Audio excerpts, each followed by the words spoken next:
আসসালামু আলাইকুম। আমাকে গতকালকে আমার চুয়াডাঙ্গা গ্রামের বাড়ি থেকে একদম সহজ সরল আর কি গ্রামের এক ছেলে, সে আমাকে ফোন করেছে। ফোন করে তারপরে বলল যে এরকম এরকম শুনলাম যে ডক্টর মোহাম্মদ ইউনূস যদি আমেরিকা যায়, গেলেই নাকি আবার শেখ হাসিনা নাকি দেশে ঢুকে আসবে, তারপরে আওয়ামী লীগ আবার ক্ষমতা নিয়ে নিবে। এটা নিয়ে খুব আতঙ্কের ভেতরে আছে। আবার আওয়ামী লীগের দু একজন লোকজন নাকি ভেঙচি কাটাও শুরু করেছে যে গেলে আবার ধরবে। তো গেলে কি করবে?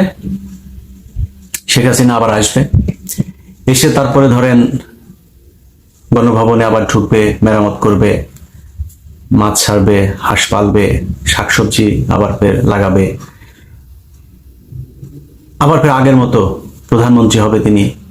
প্রজেক্ট এক এক উন্নয়নের নামে প্রজেক্ট করবে, সেখান থেকে বিলিয়ন বিলিয়ন ডলার আবার নিজের আত্মীয় স্বজন দলের লোকজনকে নিয়ে বিদেশে পাচার করবে। মানুষজন কোনো কিছু বলতে গেলেই তাদেরকে ধরে ধরে গুলি করবে, মারবে, লাশের উপরেও অত্যাচার করবে। এটা হচ্ছে তাদের আবার ফের স্বপ্ন। তো লজ্জা শরম তো কিছু থাকা উচিত, তাই না? এই যে মানুষ, ধরেন আওয়ামী লীগের লোকজনকে আপনি এখন দেখেন, এত বড় ঘটনা এখন হয়তো আমাদের কাছে খুব বড় কিছু মনে হচ্ছে না। আমরা তো বিশাল এক ইতিহাসের অংশ। এই যে আপনি গণভবনে দেখেছেন না, যে যারা গণভবনে ঢুকে এই যে হাসিনার ছায়া ব্লাউজ ব্লাউজ নিয়ে টানাটানি করলো, এটা কিন্তু বিশাল ইতিহাস। আমি জানি না যে মানে পৃথিবী এই ভার্চুয়ালি কতদিন চলবে, যতদিন এই প্রযুক্তি থাকবে, ফেসবুক, ইউটিউব, এগুলো যতদিন থাকবে ততদিন এটা হিস্ট্রি। পৃথিবীর বাংলাদেশে যতদিন এই পৃথিবী বেঁচে থাকবে, বাংলাদেশের মানুষ সেগুলো মনে করবে এবং বলবে ছুরি বাবা এত স্বৈরাচার একটা মানে অত্যাচারী একজন শাসক ছিল, যার ভাত রান্না করার পরে সেটা খাওয়ার সময়টাও দেয়নি, জনগণ ঝাড়ু দিয়ে তারায় বের করে দিয়েছে।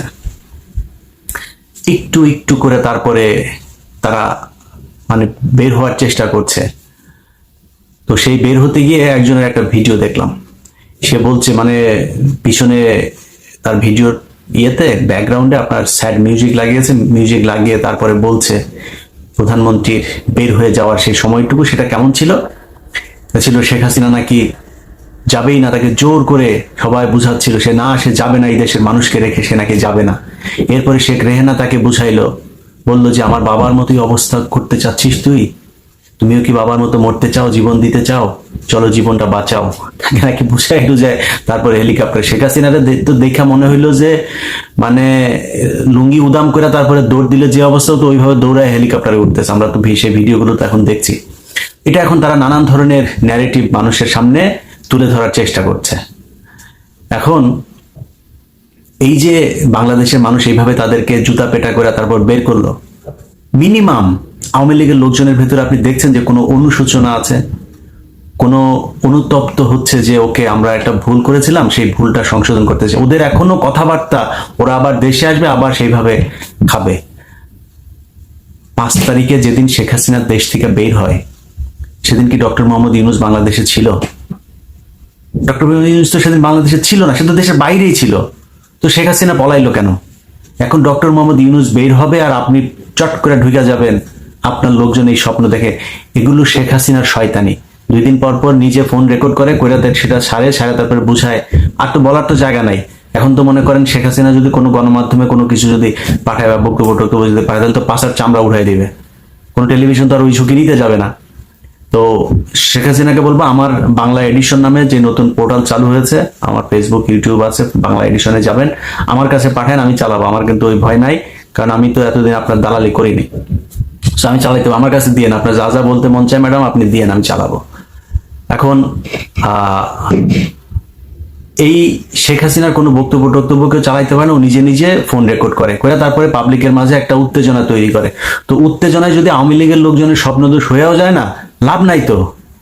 আপনি তো আসতে পারবেন না। আপনার একটু মাথার ভেতরে একটা মিনিমাম মানে কমন সেন্স থাকা দরকার, যে আপনাকে শেখ হাসিনা যখন বলছে চট করে ঢুকে যাব, ওই দিনও 2-3 জন বর্ডারে গিয়ে ধরা পড়লো। তো তারা পালাচ্ছে কেন? সে তো চট করে ঢুকে যাবে, তো তারা পালাচ্ছে কেন এখনো? এটা বুঝতে হবে যে তাকে এই দেশে আসার সুযোগ না দেওয়ার জন্য যা যা করা, সেটা শুধুই ডক্টর মোহাম্মদ ইউনূস আর বাংলাদেশের ছাত্ররা, জামাত, বিএনপি মিলে করে নাই। এটার জন্য অনেক উচ্চ পদস্থ শক্তিশালী হয়ে মানে কি বলবো যে আন্তর্জাতিক যে শক্তি, সেই শক্তি এটার পেছনে কাজ করেছে। এমনি এমনি শেখ হাসিনা দেশ থেকে বের হয়ে যায়নি। সো এই আজাইরা এই স্বপ্ন দেখে তারপরে স্বপ্ন দোষ করে লাভ নেই, কারণ শেখ হাসিনা ঢুকতে পারবে না। আর শেখ হাসিনা যদি ঢুকতে চায়, আমরা তো চাই শেখ হাসিনা বাংলাদেশে ঢুকুক। এখন তারা তো দরকার বাংলাদেশে। এই যে $103 বিলিয়ন যে বৈদেশিক ঋণ রেখে গেল, এই যে একের পর এক এই বিভিন্ন ঘটনায় মানুষকে যে খুন করেছে, গুম করেছে, সালমান এফ রহমান, তারপরে সালম সহ যাদেরকে ক্যাশিয়ার বানিয়ে কয়দিন আগে যে Zafrullah Chowdhury, Midland bank tank, এগুলো যে বাংলাদেশটাকে যে একদম ঝাঁঝরা করে দিয়েছে, এটার জন্য তো আমাদের দরকার তাকে। আমরাও তো চাই শেখ হাসিনা দেশে আসুক, আসতে বলেন। কিন্তু আপনারা স্বপ্ন দেখছেন যে শেখ হাসিনা আসবে, আবার আওয়ামী লীগ ওইভাবে ক্ষমতায় আসবে, আবার আওয়ামী লীগ ক্ষমতায় এসে তারপরে আপনাদেরকে ক্ষমতায় বসাবে। সালমান এফ রহমানের দাড়ি ছিল, দাড়ি কাটছে। মানিকের দাড়ি ছিল না, দাড়ি রাখার চেষ্টা করছিল। ওই শ্যামল দত্তর দাড়ি গোপটোপ ছিল, দাড়ি গোপটোপ সব কেটে ফেলেছে। কারোর দাড়ি ছিল, দাড়ি রাখে, কেউ গাড়ির দাড়ি ছিল না, সে দাড়ি কাটে। মানে এই হচ্ছে আওয়ামী লীগের অবস্থা। আপনাদের নেতাদেরকে দেখে মিনিমাম কোনো হয় না। এখন আপনি চিন্তা করছেন যে ডক্টর মোহাম্মদ ইউনূস এখানে আসবে আর আপনারা দেশটা দখল করে ফেলবেন। আপনার সেনাবাহিনীকে যা জিজ্ঞেস করেন, শেখ হাসিনার ঘরের আত্মীয় সেনাপ্রধান, তিনি কেন পারেন না 5 তারিখে শেখ হাসিনাকে বাঁচাইতে? শেখ হাসিনা তো বাংলাদেশে যদি গৃহযুদ্ধ লেগে যেত, ভারত বাংলাদেশে অ্যাটাক করবে, সেটা তো শেখ হাসিনা নিজে চেয়েছে। এটা ইন্ডিয়ান পত্রিকা, একদম মেইন স্ট্রিমের বিশাল বড় আন্তর্জাতিক গণমাধ্যম, তারা বলেছে যে last 45 minutes of Sheikh Hasina, সেই জায়গায় তারা যে ডেসক্রিপশন দিয়েছে শেখ হাসিনার পালিয়ে যাওয়ার সময় শেখ হাসিনা কি করেছে। শেখ হাসিনা সেনা প্রধানকে ফোন করেছে, পুলিশ প্রধানকে ফোন করেছে, অমিত শাহকে ফোন করেছে, তারপরে ওইদিকে কি বলে ওদের চাওয়ালাকে ফোন করেছে। কেউ তার কথায় সায় দেয়নি। তিনি বলেছেন যে আমি শেষ পর্যন্ত দেখতে চাই। এসএসএফ কে নিয়েও সে থাকতে চেয়েছে, যে এসএসএফ দিয়েও সে চেষ্টা করবে যে গণভবনে সে টিকে থাকতে। তো তাকে কেন থাকতে দেয়নি, এটা বুঝবেন না আপনারা? তো সামনে পরিস্থিতি যেটা এখন হচ্ছে, যে যা যা ঘটছে, আমার কাছে আমি খুব কমফোর্ট ফিল করি না এই বিষয়গুলোতে। কিন্তু আওয়ামী লীগ আবার আসবে, এসে আবার ক্ষমতায় বসা যাবে, বাংলাদেশে গৃহযুদ্ধ বাঁধতে পারে। শেখ হাসিনার আওয়ামী লীগ আবার ফের আসবে। ভাই, গত 15 বছর ধরে কতবার যে দেশে আয়, মানে আমার মতো লোক, আমার মতো এরকম ছোটখাটো লোক, আমার মতো এত নিচু, মানে আপনাদের তো মানে এত বড় কি বলে যে বিশাল বড় রাজনৈতিক নেতাও না, বিশাল বড় কোনো পদেও ছিলাম না, কিছু না। আমি জাস্ট ইউটিউবে আমি ভিডিও তৈরি করতাম। তো আমার মতো একজন লোককে যে পরিমাণে হুমকি খেতে হয়েছে যে দেশে আয়, এর বাইরে তারেক রহমানকে মনে করেন দেশে নিয়ে বিচার করবে, ইন্টারপোলের কাছে নাকি সবকিছু জানানো হয়েছে, নানান কিছু। তো এত কিছুর পরে আপনারা 45 মিনিটের মধ্যে পুরো দেশ ঠান্ডা হয়ে গেল। এতদিন আপনারা বলে আসলেন 15ই আগস্টে নাকি আপনাদের বাপেরা নাকি কিছু করতে পারে না, এখন করে দেখি সেগুলি নিয়ে। আমি যখন শেখ মুজিবকে তো আমি উলঙ্গ করে রাখতাম, সবসময় উলঙ্গ করে এই কথা বলতাম, বদমাইশ ছিল। এই বদমাইশে নিয়ে যখন ভিডিও বানাইতাম, তখন বলতো যে আমার বাপেরা পারে না, তুই এবার দেশে, তুই আমার তোদের মায়ের সাথে তোদের মানে সাঙ্গা হয়ে তারপরে তোদের বাপ হয়েছে, তো এই সাঙ্গাকৃত বাপের নিয়ে তোদের যে দরদ উদলায় উঠতো, তো তোদের বাপের পিছন দিয়েও বাস ঢুকাইছে, মুখের মধ্যে হিসু করছে, সবই করছে, তোদের বাপের যে মূর্তি বানাইছিস, কই কিছুই করতে পারলি না, খালি বলতি যে দেশে আয় দেশে আয়। 45 মিনিটের মধ্যে শেষ হয়ে গিয়েছে পুরো আওয়ামী লীগ। এখন আবার তোরা হুমকি দিচ্ছিস যে আসবি, আবার এসে তারপরে দখল করে ফেলবি। তোদের পিছনে পুলিশ না থাকলে তোদের অবস্থা কি হয় সেটা বাংলাদেশের মানুষ খুব ভালোভাবে 5 তারিখে টের পেয়েছে। অতএব এই হুমকি থমকি দিয়ে লাভ নাই। যদি তোদের আম্মাকে যদি আবার দেশে নিতে মনে চায়, দেশে নিয়ে যা, দেশে নিয়ে যায়, তারপরে কর। তোদের সাথে কথা বলতে গেলে মানে ধৈর্য ধরে সুন্দরভাবে কথা বলার মতো রুচিটাও থাকে না। তোরা যেই মানে ভাষায় যেইভাবে তোরা কথা বলতে চাস, যেইভাবে উস্কানি দিতে চাস, সেইভাবে কথা বলতে গেলে অনেক খারাপ হইতে হবে না। আমরা তো অত খারাপ হইতে পারবো না।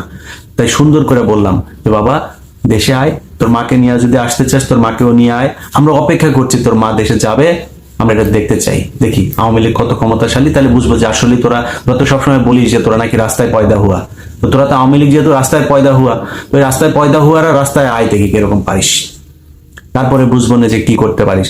তোদের আম্মার আরেক মধ্য মাতাল এক পুত্র আছে, এই 5,500 বিজ্ঞানী, এই দুইজনে মিলা তোদের উস্কানি দেয়, তোরা স্বপ্ন দেখে স্বপ্ন দোষ হয় তোদের, যায় দেশে যা। তোদের আম্মারে আর আম্মার পুত্ররে বল দেশে যাই, তোদের না করে নাই তো, দেশে যাইতে বল, যায় না কেন? তোদের আমাদের আরো আত্মীয় স্বজন আছে, কেউই নাই। তোদেরকে ছাগলের 3 নাম্বার বাচ্চার মতো ব্যয় করায়, আর তোরা এই ছাগলের মতো ডাকাটা এই করিস। যাই হোক, এই ডাকাটা কি বন্ধ কর, হ্যাঁ বন্ধ কইরা এই যে গত 15 বছর তোরা যে মানে মানুষের উপরে যে অত্যাচার নির্যাতন করেছিস, অনেক মানুষই আছে তারা বিএনপি আওয়ামী লীগ এগুলি কোনো কিছুই করে না, ইভেন তারা রাজনীতি পছন্দও করে না, দুই দলের এক দলকে পছন্দও করে না, তারাও এই শেখ হাসিনার বিদায়ে কি পরিমাণে মানে উচ্ছ্বাস, কতটা মানে কি বলবো যে মানে শান্তি অনুভব করছে, কতটা ফ্রি অনুভব করছে। দেখ, এই যে রাস্তায় নেমে এসেছিল সব বিএনপি আর জামাতের লোক, তোর মনে হয় সেটা জীবন দিয়েছে সবাই বিএনপি আর জামায়াতেরই লোক? না, সাধারণ মানুষ কিচ্ছু করে না, জীবনে রাজনীতি বুঝে না করে তারও নেমে এসে। সো মিনিমাম তোদের যদি লজ্জা সরব যদি কিছু থেকে থাকে, তাহলে আমি মনে করি যে একটু অনুশোচনা থাকা দরকার। তোরা একটা রাজনৈতিক দল, বিশাল বড় তোদের সমর্থক আছে, আস্তে আস্তে মাপ চায়, তারপরে বল যে আমাদের দলের এই এই মানুষগুলো এই অন্যায় করেছে, আমরা এটা চাই না, আমরা নতুন একটা আওয়ামী লীগ তৈরি করতে চাই, বা নতুন একটা নাম দিয়ে আমরা এই দলটা তৈরি। কারণ আদর্শের তো অমিল আছে, তোরা তো তোদের তো একটা আদর্শ আছে, তোদের আম্মা হচ্ছে শেখ মুজিব, আবার এই শেখ হাসিনা হচ্ছে তোদের আম্মা, আবার মুজিব হচ্ছে তোদের আব্বা। তো তোদের এই যে আম্মা আব্বার যে তোরা যে নবী রাসূলের মতো যেভাবে আদর্শ হিসাবে মানিস, এই আদর্শ তো আর বাংলাদেশে কারো নাই। তো তোদের একটা আলাদা দল থাকতেই হবে, সেটা গঠন কর। যা ভুল করছিস সেটার জন্য অ্যাটলিস্ট মাপ চা মানুষের কাছে। ভুল তো করছিস। 1800 গতকালকে নিউজে দেখলাম 1800 এই গত এই আন্দোলনেই মারা গেল। আরো কত হয়তো এর সাথে আরো হয়তো 400-500 বাড়তে পারে। তো প্রায় 2000 মানুষের উপরে তোরা হত্যা করেছিস সেই গত 15 দিনে। আবার লজ্জা নেই, তোরা আবার দলে ক্ষমতায় আসতে চায়, মানুষ তোদেরকে কি করে নিবে। মনে কর আবার আসলি, মনে কর হাইপোথেটিক্যালি চিন্তা করলাম যে তোরা আবার আসলি, আচ্ছা কি করবি? আবার এমনি মারবি? মারার পরে কি হবে? মানে এমনি জোর করে বাংলাদেশে টিকে থাকবি? সম্ভব না। সো শেখ হাসিনার এই যে এই আন্ডা বাচ্চা যেগুলো আছে, সেগুলোর সাথে সাথে আরো অন্যদেরকেও বলতে চাই, কেউ বাংলাদেশে ভবিষ্যতেও এইভাবে শেখ হাসিনার মতো স্বৈরাচারী হয়ে জনগণকে জিম্মি করে ক্ষমতায় থাকার চেষ্টা করেন না। জনগণের ক্ষমতা জনগণের হাতে থাকতে হবে, এবং সেটা বিএনপি হোক, জামাত হোক, যারাই ক্ষমতায় আসুক সামনে, এই সরকারের পরে একটা নির্বাচিত সরকার তো আসবে, তারা এসেও যেন এই শিক্ষাটা যেন অন্তত সামনের 100 বছর বাংলাদেশের রাজনৈতিক দলগুলোর মনে থাকে, এটাই প্রত্যাশা। সব ভালো থাকেন, আল্লাহ হাফেজ।